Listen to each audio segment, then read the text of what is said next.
I never thought I'd be the guy to rifle through his wife's things, but there I was, standing in the dim glow of our bedroom, holding a piece of paper that changed everything. It was a DNA test, her name on top, a child's name I didn't recognize, and a result that sent my world crumbling, 99.9% not a match. My hands shook as I stared at it. This wasn't for one of our kids were grown, both off living their lives. No, this was someone else's child. A child I had never heard about, and Emily had never mentioned. My mind raced, pulling together snippets of late-night work trips, overly cheerful phone calls, and a distance between us that had been growing for months. This wasn't just a mistake. This was betrayal. It all began about 6 months earlier, on what felt like any ordinary Tuesday.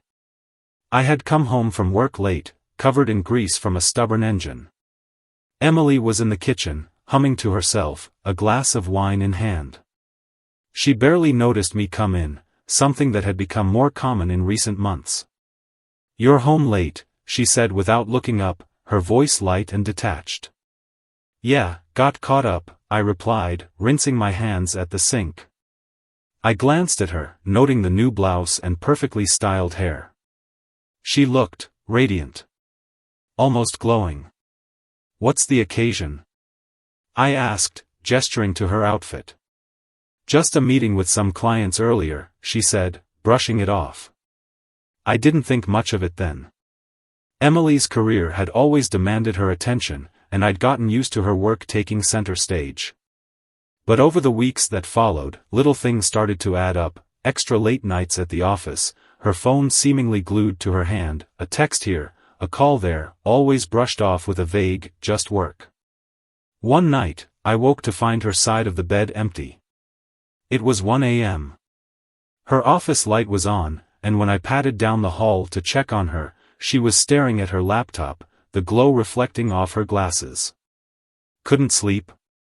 I asked. She jumped slightly, slamming the laptop shut. "Just finishing something up," she said quickly, too quickly. My gut told me something was off, but I buried it. Emily had never given me a reason to doubt her, and after 20 years of marriage, I trusted her implicitly. But the cracks in that trust began to widen. 2 weeks later, she announced she'd be traveling for work, a conference in another state, she said. It wasn't unusual, but something about the way she avoided my eyes when she told me made my stomach tighten. "Do you want me to come with you?"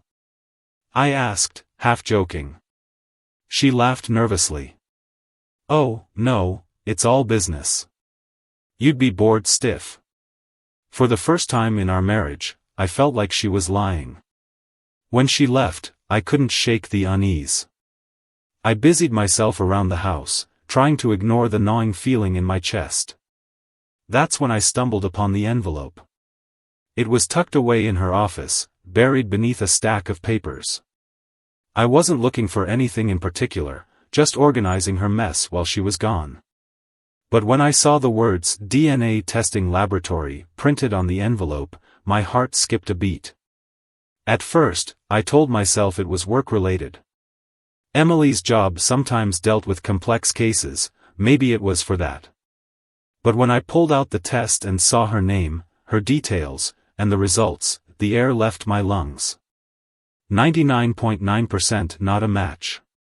The name on the test wasn't mine, and the child wasn't ours. I didn't know who this child was or why Emily would be involved in a DNA test, but one thing was clear, she had been keeping secrets. When she returned from her trip, I couldn't look at her the same.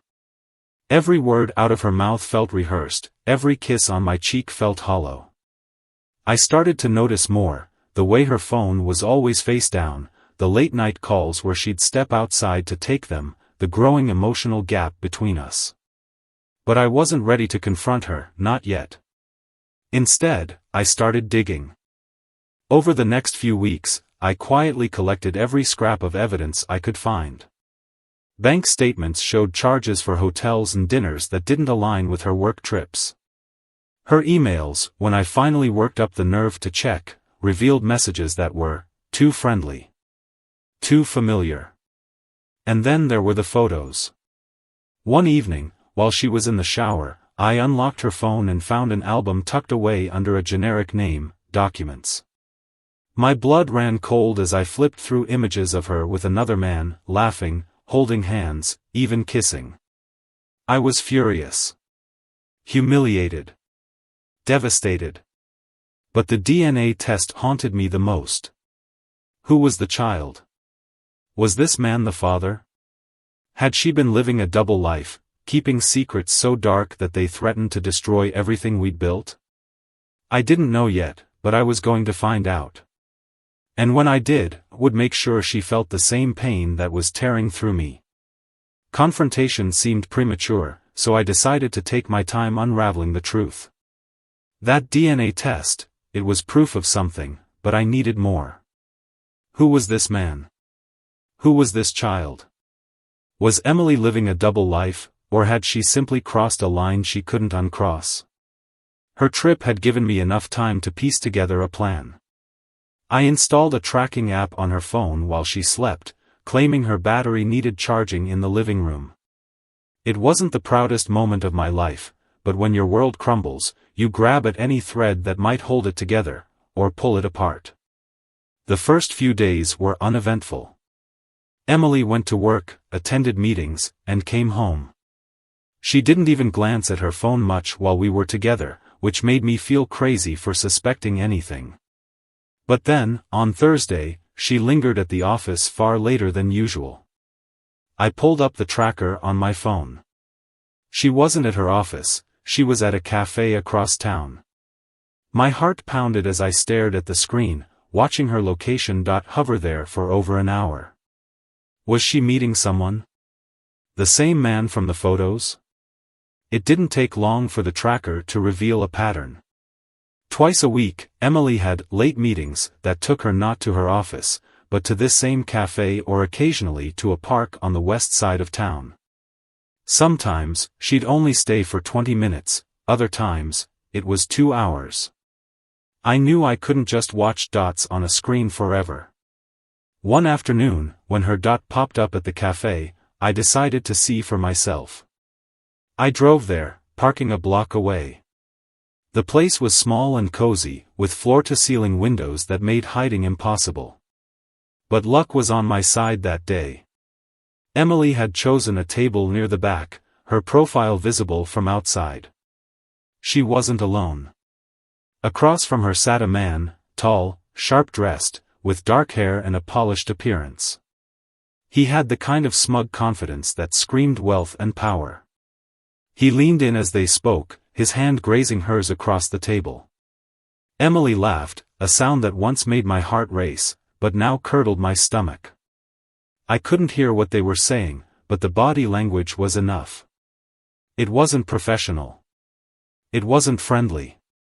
It was intimate. When she got up to leave, he grabbed her hand and pulled her close. It wasn't quite a kiss, more of a lingering embrace, but it left no doubt about their relationship. I waited until they both left before going inside, needing to steady myself. The waitress greeted me with a polite smile, oblivious to my turmoil. "Busy day?" I asked, trying to sound casual. "Oh, always," she replied cheerfully. "That couple who just left? They're regulars, here every week." Regulars. I ordered a coffee, left it untouched, and drove home in a haze. My chest felt hollow, my thoughts racing with anger and despair. Who was this man to her? Was he the father of the child from the DNA test? And how long had this been going on? That night, Emily came home as if nothing had happened. She kissed my cheek, asked about my day, and cooked dinner. Her ease felt like a slap in the face. "Busy day at work?" I asked, my voice deliberately light. Same old," she replied, not missing a beat. Her ability to lie so easily infuriated me, but I kept my face neutral. The next few weeks became a cycle of silent surveillance. I tracked her phone, followed her a couple of times, and even checked her credit card statements. Dinners, hotel charges, and gift receipts all painted a picture of her infidelity. I learned the man's name, Victor Shaw. He was married, too, a prominent local businessman with a spotless public image. Victor wasn't the only thing I uncovered. The child from the DNA test? He had to be Emily's. She had visited a pediatric clinic twice in the last month, and the tracker showed she spent over an hour at a private residence on those same days. Was the child hers and Victor's? Or someone else's entirely? The weight of my discoveries crushed me. I couldn't eat, couldn't sleep. At night, I'd lie next to Emily, feeling like a stranger in my own home. Her touch repelled me, her smile filled me with bitterness. But I wasn't ready to confront her yet. I needed a plan. I needed to expose her lies in a way that left no room for excuses, no chance for her to twist the narrative. The next move had to be mine. And it had to be decisive. I was living in a surreal nightmare, playing the role of the devoted husband while secretly dismantling the facade of my marriage piece by piece. My instincts told me to confront Emily, to demand answers for every lie she had told, but the rational part of me wanted more than answers. I wanted proof. Not just for myself, but for what I knew was coming, a storm of irreversible consequences. The tracker was helpful, but it wasn't enough. I needed to catch her in the act. That's when I decided to escalate. I bought a small recording device and slipped it into her purse one evening while she was in the shower. My hands trembled as I placed it inside, knowing this crossed a line. When I retrieved it a few days later, my suspicions were confirmed.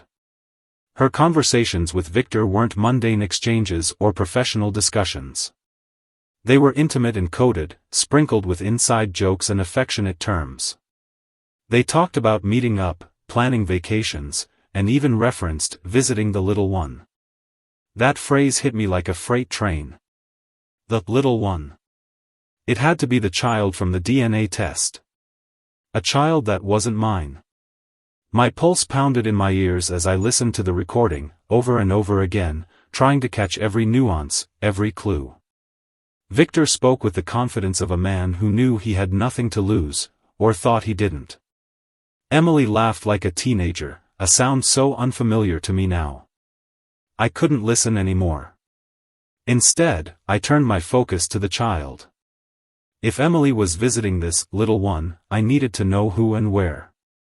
Using the tracker, I followed her one afternoon when she left work early. She drove to a quiet, upscale neighborhood, pulling into the driveway of a house I didn't recognize. From my vantage point, parked a block away, I watched as she stepped out of the car with a small bag in hand. A woman opened the door, a nanny, maybe, and handed a toddler to Emily. My breath hitched. The child couldn't have been more than 2 or 3 years old, with bright eyes and a head full of curly brown hair. Emily held the toddler like a mother would. She kissed their cheek, cooed softly, and carried them inside. I sat in my car, frozen, watching the front door close behind her. It was one thing to suspect. It was another to see it. The pieces clicked together. Emily had been leading a double life. The secret child, the DNA test, Victor, all of it was connected. My wife wasn't just unfaithful. She was someone I didn't recognize, a stranger who had shattered the foundation of our marriage. I stayed parked there for over an hour, my mind reeling. I thought about walking up to that door, demanding to know everything right then and there. But I knew I wouldn't get the truth. Emily had already proven she could lie to my face with ease. When she finally left the house, I tailed her back to our home, my knuckles white as I gripped the steering wheel. She walked inside like nothing had happened, greeting me with a smile and a kiss. "How was your day?" she asked casually, setting her purse down. "It was fine," I replied, keeping my voice steady. She didn't ask anything else, retreating to the kitchen to prepare dinner. I watched her from the living room, marveling at how easily she switched between her lives. That night, I couldn't sleep. I stared at the ceiling, my chest tight with anger and betrayal. I wanted to scream, to break something, to wake her up and force her to confess. But instead, I made a decision: it was time to end this charade. The next day, I called a private investigator. If I was going to confront Emily, I needed everything. Photographs, timestamps, undeniable proof. I explained the situation to the investigator, leaving out no detail. The DNA test, the tracker, the recordings, I handed it all over. This isn't just an affair, I told him. There's a child involved.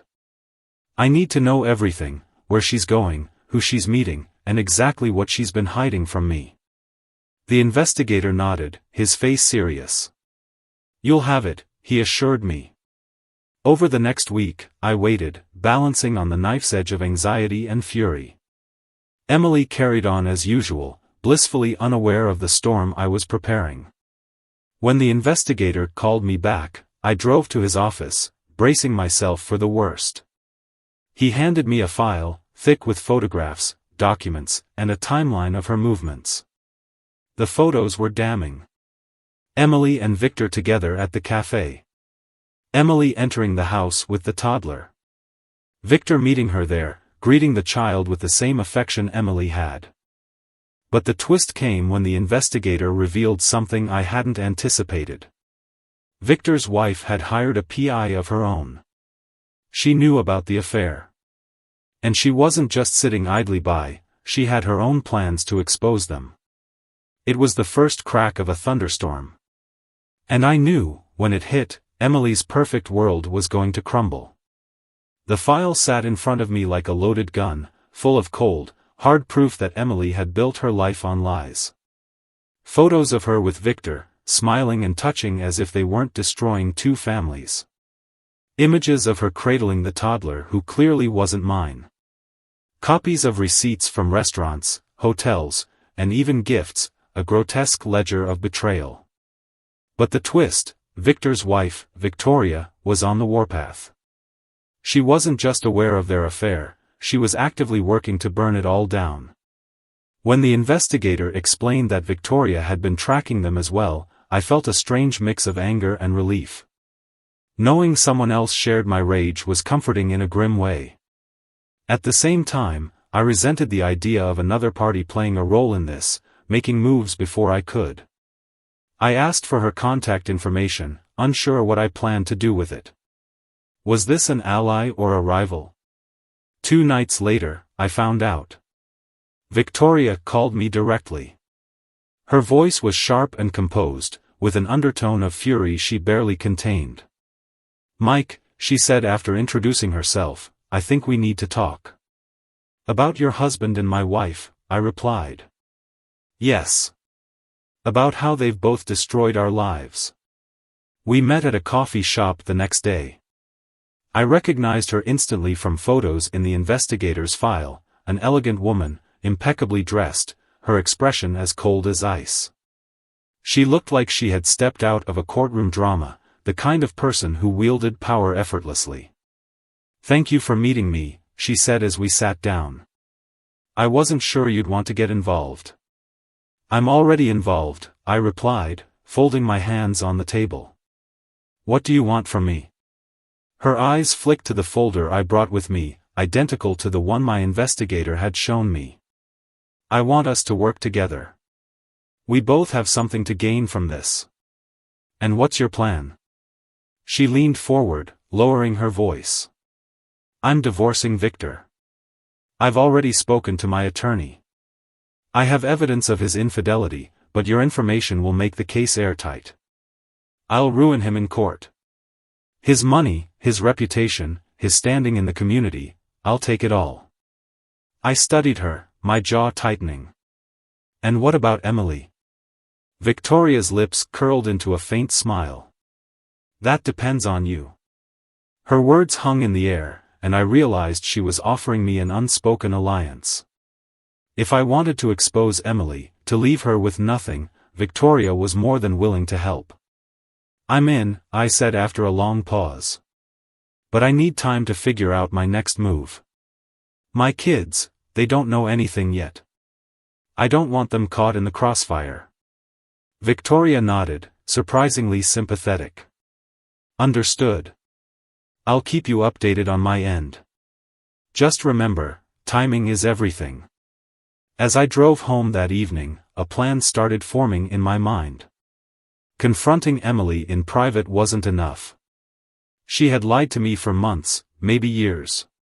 She had desecrated our marriage, all while pretending to be a loving wife. She didn't deserve a quiet resolution. She deserved the truth laid bare in front of everyone she cared about. I decided to wait for the perfect moment. Our wedding anniversary was just a few weeks away, and Emily had already started planning a party. She wanted an intimate gathering with close friends and family, to celebrate our love, she had said.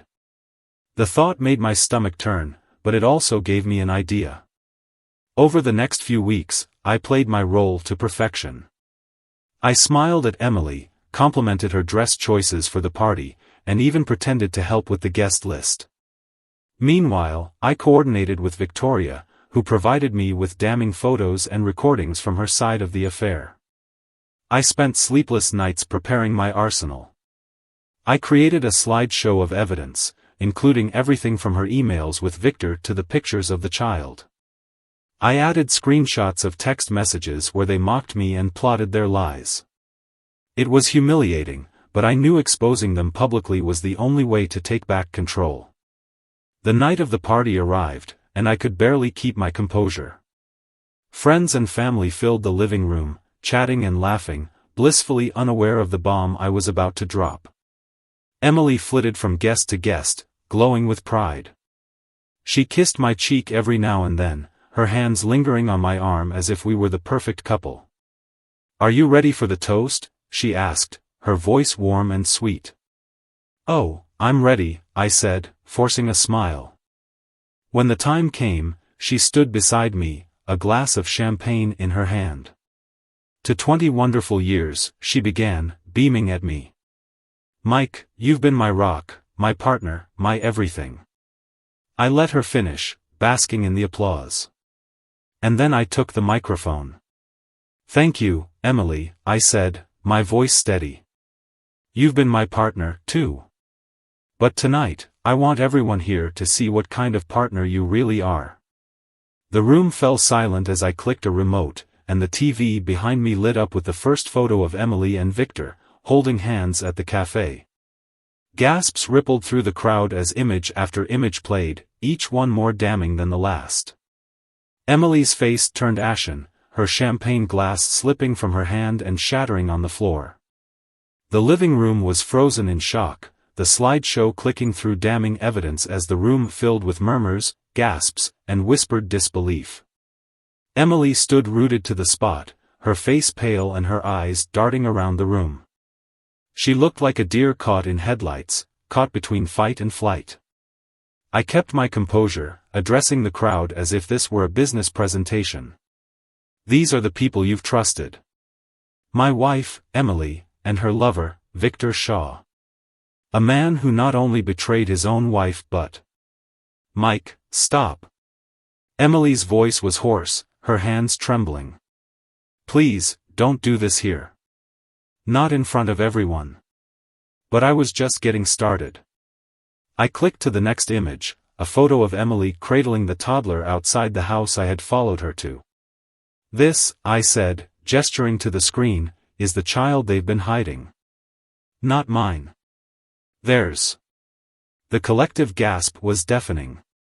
Victor's wife, Victoria, stood near the back of the room, her arms crossed, a look of grim satisfaction on her face.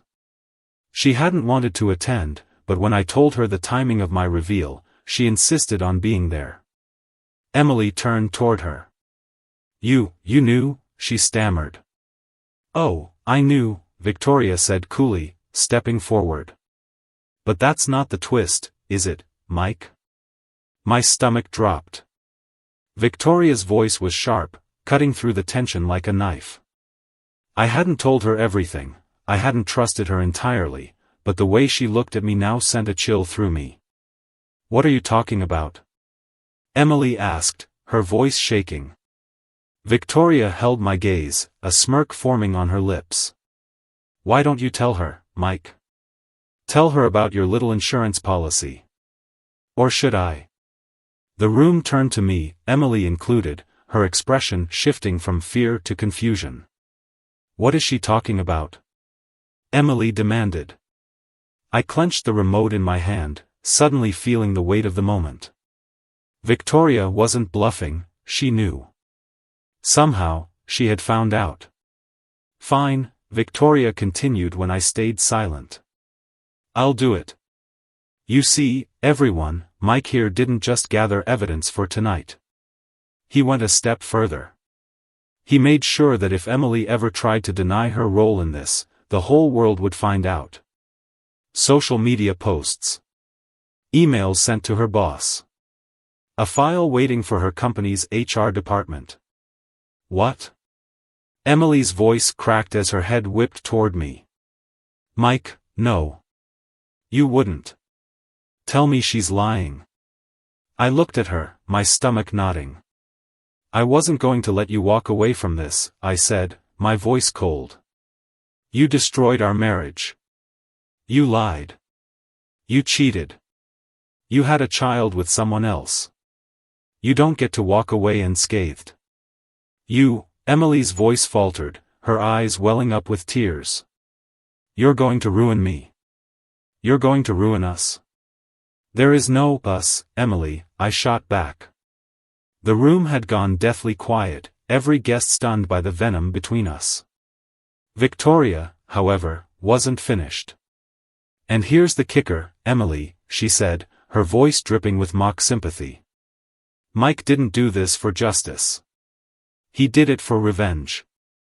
He knew this would destroy your career, your reputation. Everything you've worked for. Emily's knees buckled slightly, and she grabbed the back of a chair for support. You're lying, she whispered. But Victoria wasn't lying. I had done all of it. In my anger, in my need to hurt Emily as she had hurt me, I had sent copies of the evidence to her workplace. I had lined up posts to go live on social media. I had ensured that her world would crumble as mine had. But what Victoria said next blindsided me. Don't worry, Mike, she said, her smirk widening. You won't have to feel guilty for long. Because Emily wasn't the only one hiding secrets, was she? What the hell are you talking about? I snapped. Victoria reached into her bag and pulled out an envelope. Let me introduce you to my own investigator, she said. He found something interesting about Mike here. A little transaction 2 years ago. A DNA test. For a different child. The blood drained from my face. The envelope landed on the coffee table, and Victoria's cold gaze pinned me in place. You want to talk about betrayal, Mike? About lies? Let's talk about your son. The one you didn't tell Emily about. The room erupted in chaos. Emily turned to me, tears streaming down her face, but her voice was raw with fury. You self-righteous bastard, she hissed. You did all this while you were hiding your own affair? I didn't, I started, but my voice failed me. In that moment, the carefully constructed plan I had built came crashing down, and I realized the truth, I wasn't just a victim. I was a hypocrite. Victoria's smile never faltered as she delivered the final blow. You wanted a spectacle, Mike. Well, congratulations. You've got one. The room felt like a war zone. Voices overlapped in chaos, shocked gasps, whispered accusations, and the growing hum of anger and disbelief. Emily stood frozen, her face pale and tear-streaked, staring at me like I'd stabbed her in the heart. Victoria, ever the conductor of destruction, wore a smirk as she leaned back and let the storm she had unleashed rage around her. I can explain, I started, my voice trembling as the weight of her accusation sank in. But the room was against me now, the tide turning faster than I could react. Explain? Emily's voice cracked, rising above the noise. Explain what, Mike? That you had an affair? That you fathered another child? That you've been sitting in judgment over me while you're just as guilty? The truth was, I did have an explanation, but I knew it wouldn't matter. Not now. Not with the evidence. Victoria had dropped like a grenade into the middle of my plan. 2 years ago, I'd received a letter out of the blue from an old flame, someone I hadn't seen in over a decade. The letter claimed I had a son. At first, I dismissed it as impossible, a cruel joke. But curiosity got the better of me, and I'd done a DNA test. The results confirmed it. I was the father. The boy's mother hadn't asked for money or involvement. She only wanted me to know he existed. I kept it from Emily, not because I didn't care, but because I didn't want to destroy the life we'd built. I'd justified it to myself 100 ways. It was ancient history, the child wasn't my responsibility, and our marriage was already strained enough. Now, those justifications felt paper thin. You were ready to burn me to the ground, Mike, Emily continued, her voice rising. You stood up here, paraded my mistakes in front of everyone we know, and you were no better. This isn't the same. I snapped, desperation creeping into my voice. I didn't betray you. This was before us. Then why did you hide it? She shot back, her voice dripping with venom. Why didn't you tell me? Because you knew what it would do to us. You knew it was wrong, and you kept it secret anyway. The guests, many of them our closest friends, shifted uncomfortably, some murmuring in agreement. I could feel the ground crumbling beneath me, the moral high ground I'd claimed reduced to rubble. Victoria chose this moment to strike again. The irony is delicious, isn't it? She said with a cold laugh. 2 liars. 2 cheaters. You two really deserve each other. Shut up, Victoria, I barked, my anger flaring. This isn't your marriage. No, she replied, her tone icy, but it's my life you both destroyed. And now the whole room knows exactly who you both are. Congratulations, Mike, you've just proven you're as much of a fraud as Emily. Emily's shoulders shook as she sobbed, her tears spilling freely now. She looked broken, humiliated, and utterly lost. I hated her for what she had done to me, to us, but in that moment, I hated myself even more. Mike, get out, she said through clenched teeth, her voice barely above a whisper. What? I asked, stunned. Get out, she said louder, glaring at me with a fire I hadn't seen in years. This is my house, and I don't want to look at you right now. You wanted to destroy me? Congratulations, you did. Now leave before I say something I can't take back. I looked around the room, hoping for an ally, but there were none. My closest friends averted their eyes, ashamed for me or maybe ashamed of me. My carefully planned moment of revenge had turned into a public evisceration of my own character. I grabbed my coat and left, slamming the door behind me. Outside, the cool night air hit my face, but it didn't soothe the burning in my chest. I drove aimlessly for hours, replaying the events over and over. The twist Victoria had delivered was unexpected, but I couldn't shake the feeling that I deserved it. I had sought vengeance, not justice. I had wanted to hurt Emily, to humiliate her, to punish her for her betrayal. But in my arrogance, I had overlooked the cracks in my own foundation. By the time I parked outside a cheap motel, the weight of it all crushed me. I had no home to return to, no marriage left to salvage. I had destroyed everything in my quest for retribution. The next day, my phone buzzed incessantly with messages from friends and family. Some scolded me for airing our dirty laundry so publicly. Others wanted to know if what Victoria said was true. I ignored them all, unable to face the fallout I had created. That evening, Victoria called. I almost didn't answer, but curiosity got the better of me.